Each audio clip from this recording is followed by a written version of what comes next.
السلام عليكم حبايبي عاملين ايه؟ طبعا احنا عملنا الكسكسي قبل كده. الكسكسي برضو اللي هنعمله النهارده هنعمله في 5 دقايق. وطبعا دي الزبدة اللي احنا عملناها مع بعض في القناة. والكسكسي ده من غير لا بس ولا عجن ولا خلاط ولا اي حاجة خالص ومن غير دقيق. زي ما انتم شايفين كده انا جايبة اهو دقيق السميد او السامولينا او دقيق البسبوسة. وهنحضر بقى زبدة من اللي عندنا اللي احنا كنا عاملينها في القناة. ونجيب حلة كده فاضية ونسمي بسم الله ونصلي على النبي عليه الصلاة والسلام.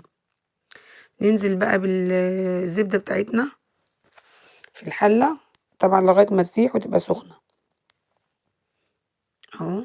احنا نزلنا كده بالزبدة بتاعتنا، هنعمله ان شاء الله في 5 دقايق بس، من غير بقى ما ولا نبس ولا نفرك ولا نعمل اي حاجة. اسهل طريقة كسكسي هنعملها. نقلب بقى الزبدة بتاعتنا، طبعا دي الزبدة اللي احنا عملناها في القناة عندنا. والناس دخلت قالت يا جماعة ده غش ومش غش، فطبعا الكلام دوت مش غش ولا حاجة، انت بتعملي لبيتك عشان توفري. وكمان يعني ايه الغش وانتي بتعملي من غير زيوت مهدرجة ولا حاجة، لكن بتعملي كميات كبيرة وبتوفري في بيتك، مش عيب. بس في ناس بقى بتخش بتقول كلام بتخلي البني ادم يعني ايه يبقى متضايق من الكلام اللي هما بيقولوه. زي ما انتوا شايفين كده يا جماعة احنا اهو بنسيح الزبدة بتاعتنا في الحلة عشان طبعا ننزل عليها بالدقيق السامولينا بتاعنا او دقيق السميد او دقيق البسبوسة.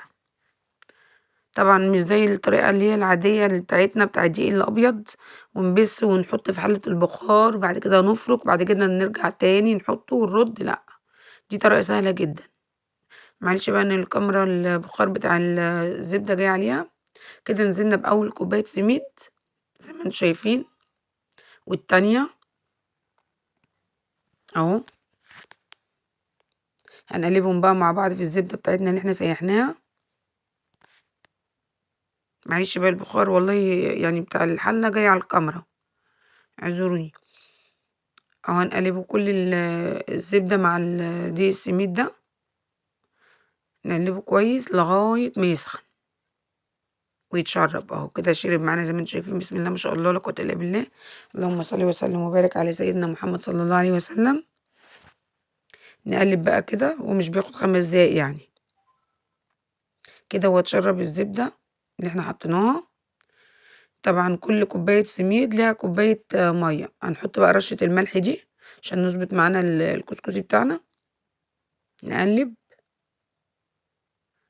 طبعا انا كنت عملت لكم الطريقة دي قبل كده على القناة. نقلب بقى الملح كده ونظبط الدنيا. ننزل بقى بإيه يا جماعة بعد ما كده مسكنا الدقيق ولقيناه سخن، ننزل بكوبايتين المية. يعني كل كوباية دقيق لها كوباية ايه مية. طبعا هنقلب. انتي هتفتكريه عجن وباظ وعايزة ترميه، بس لا طبعا ما هو مش معجن ولا حاجة، وهو هيظبط معانا ان شاء الله وهيبقى مفرول وزي الفل. نقلب بقى مع بعض. تفضلي بقى بالتقليب كده بإيدك، قلبي قلبي قلبي قلبي اهو. قلبي. طبعا دي انا كنت عاملة شوية وبعدين زودت الكمية اهو. قلبي بقى قلبي.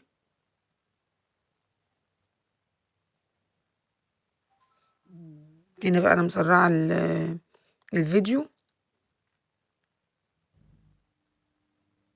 نفضل نقلب كده يا جماعة لغاية ما يفرول معانا.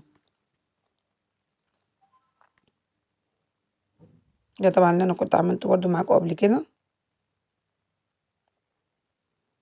اهو.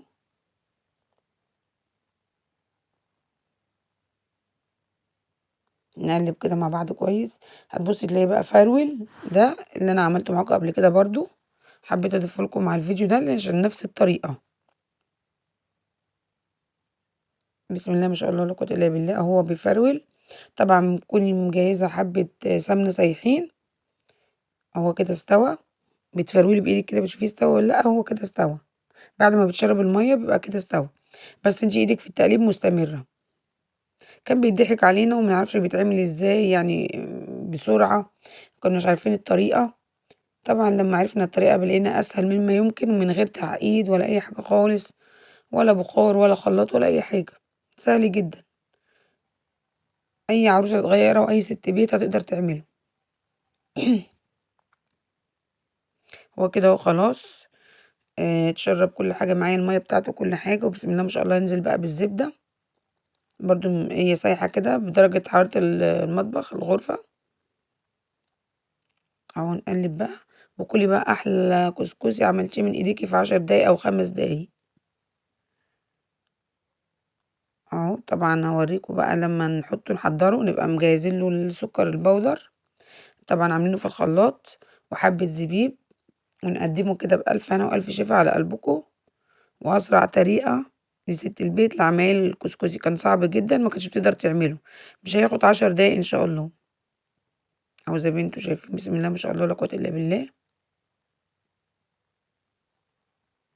أهو.